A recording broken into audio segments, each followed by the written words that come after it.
Dans la vidéo précédente, nous avons créé notre première classe, nous avons créé une méthode, instancié un objet à partir de cette classe, l'avons stocké dans une variable, avons appelé la méthode, mais nous n'avons toujours pas généré de mot de passe. Donc aujourd'hui, nous allons essayer de générer quelque chose de moins basique.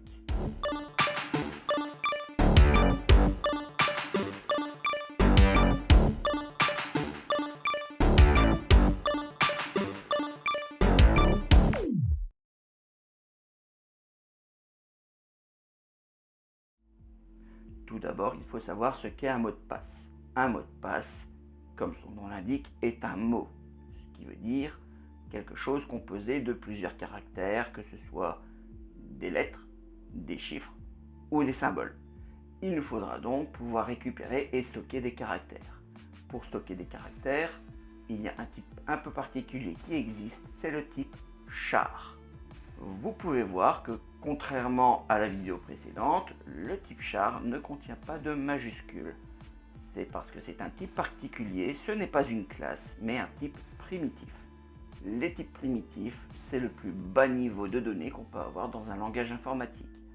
Quand on instancie une classe, tout ce que fait la classe, c'est de mettre la référence mémoire de l'objet qui contiendra les variables contenant les références mémoire, etc., etc., jusqu'à arriver à des types primitifs qui, eux, contiendront de vraies données.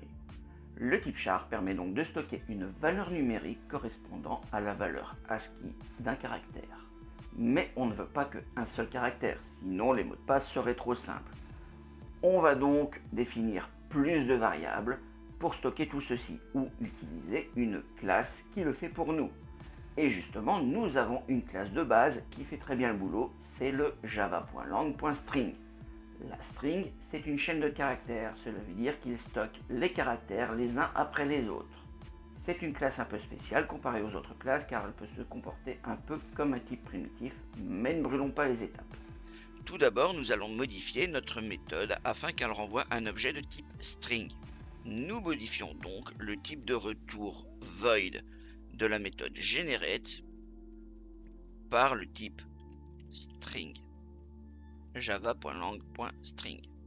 Très bien. Alors on peut déplier. Vous pouvez remarquer qu'il y a du rouge qui s'est rajouté car on a défini qu'elle devait retourner une string, mais elle ne retourne rien. Il faut donc lui ajouter un retour. On utilise le mot-clé return pour cela, plus la valeur à retourner. Pour le moment, nous allons mettre le mot-clé nul qui définit que nous ne renvoyons aucun objet. Return nul. Maintenant qu'on a fait ça, il faut créer un objet de type string et le mettre à la place de ce nul. Nous allons donc créer une variable de type string et remplacer le nul de retour par le nom de la variable. Appelons-la password puisqu'il s'agira du mot de passe. String password, point virgule. On a juste déclaré une variable et puis return password. Ah, encore du rouge. Ce qui est tout à fait normal puisque nous n'avons pas initialisé la variable. Nous pouvons par exemple l'initialiser avec nul, ce qui aura pour effet de faire la même chose que si on aurait dit return nul. Donc ici égale nul. Pour initialiser un objet, nous avons vu qu'il faut créer une nouvelle instance de cet objet. Il nous faut donc écrire new string à la place du nul ici. New string, parenthèse ouverte, parenthèse fermée. Ne pas oublier le point virgule à la fin, bien entendu. Il y a plusieurs utilisations possibles de ce new string avec des paramètres, mais ça, on en reviendra plus tard. Pour le moment, nous avons créé une string vide. À partir de là, nous avons un objet vide. Attention, il faut faire la différence entre objet nul et objet vide. Nul, il n'y a pas d'objet. Objet vide, il y a un objet qui ne contient rien. Voyons la différence ensemble. Dans mon main, je vais utiliser une méthode de la string créée. Par exemple, la méthode toString. Donc je viens dans mon main, je viens récupérer la valeur dans une variable, donc string password égale passwordgenerator.generate, et puis je fais un password.toString, point virgule. Le toString permet de récupérer une string, une chaîne de caractères représentant l'instance de l'objet. Si je lance le programme, l'exécution se fait et nous voyons que rien ne s'affiche à part le system.out qu'on avait mis. Maintenant, nous allons mettre nul à la place du newString et nous allons relancer le programme. Donc je vais dans Password Generator, je copie ma ligne pour pas la perdre, CTRL D. Je mets en commentaire une des deux lignes et l'autre à la place du newString, je mets nul. On va maintenant relancer le programme. Et là, il y a du rouge qui est apparu. Ce rouge, ça s'appelle une exception. Ça prévient que le programme ne s'est pas déroulé correctement, mais on en reparlera plus tard. On va donc remettre une instance de string à la place du nul, mais cette fois, nous allons nous y prendre autrement. Il y a un autre moyen pour instancier une string qui correspond plus à ce que nous faisons avec les types primitifs. Nous l'avons même déjà croisé dans notre code, il s'agit de texte entre double guillemets, que nous voyons ici dans le system.out. Tout ce qui est entre les doubles guillemets est considéré comme une string par le compilateur.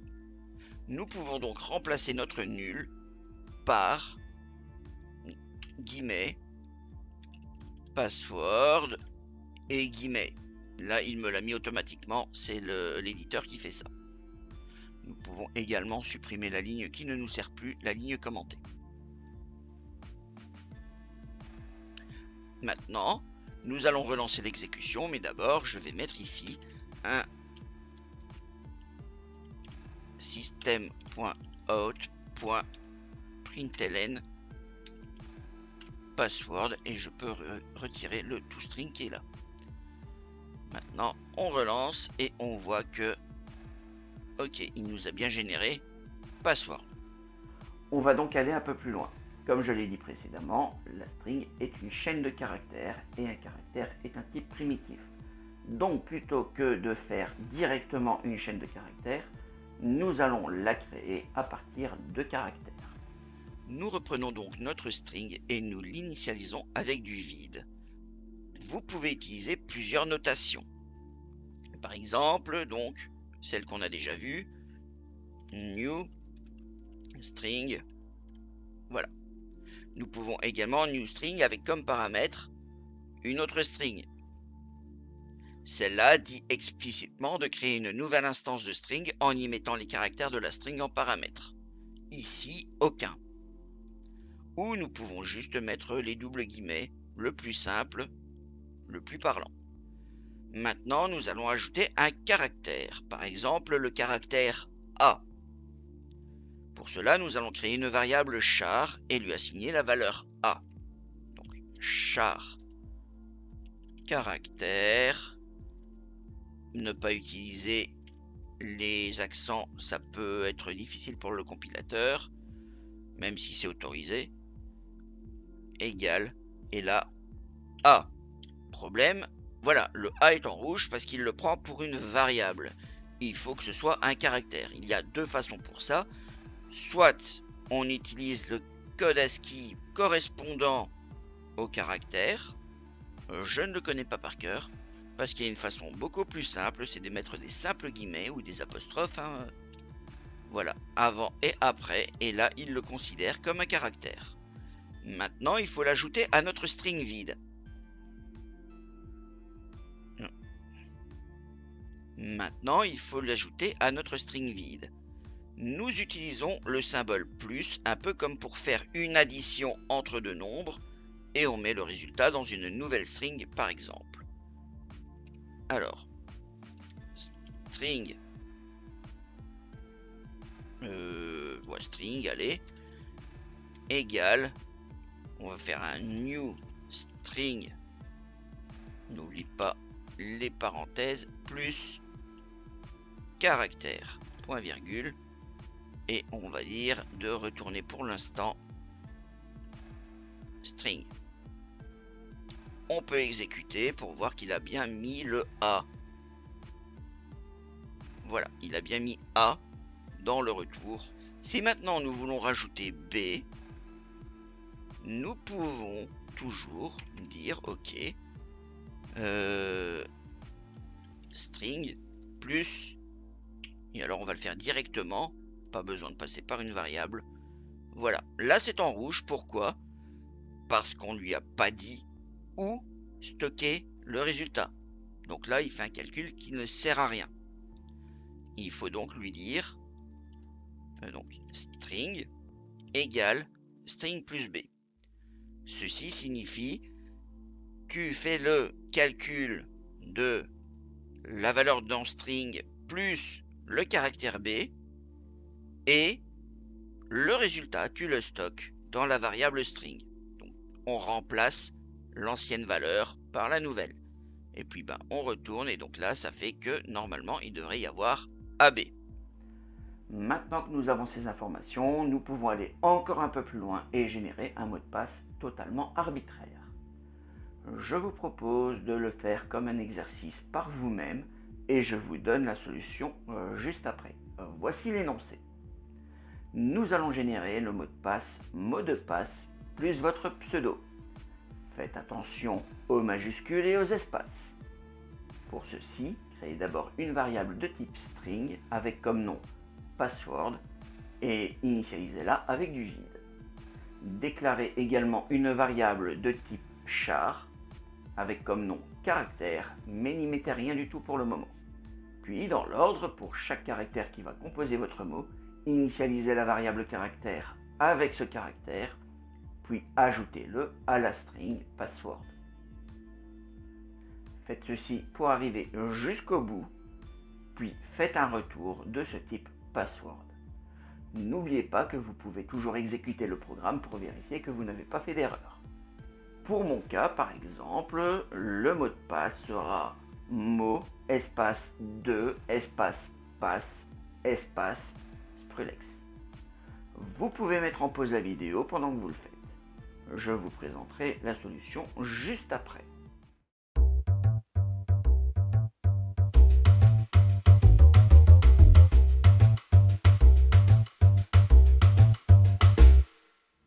Bien, voici donc la solution de l'exercice.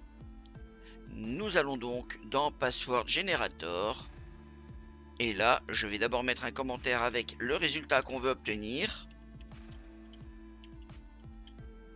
Mot de passe Sprulex. Ceci n'a aucune incidence sur le code, c'est juste pour se souvenir de voilà, il faut qu'on rajoute ça.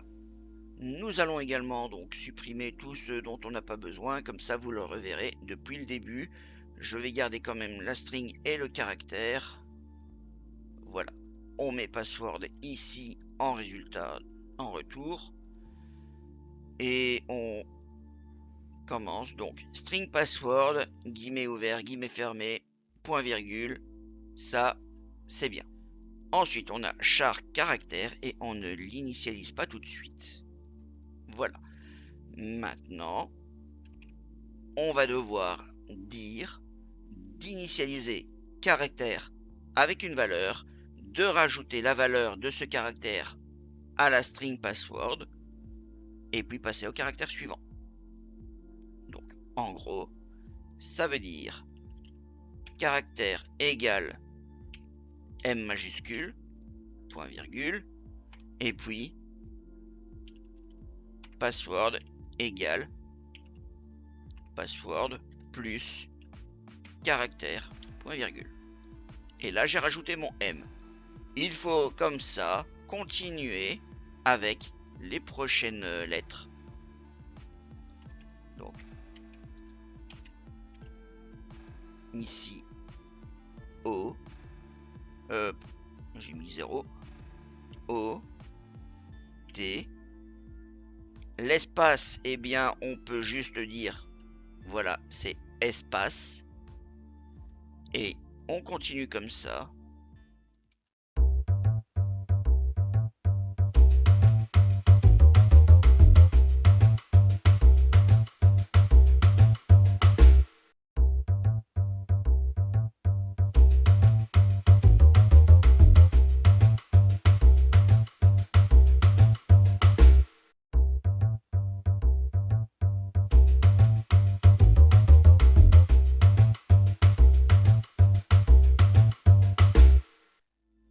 Voilà, donc là j'ai fait tout de mon côté, donc vous pouvez voir, hein, MOT, espace, DE, espace, P majuscule, ASSW,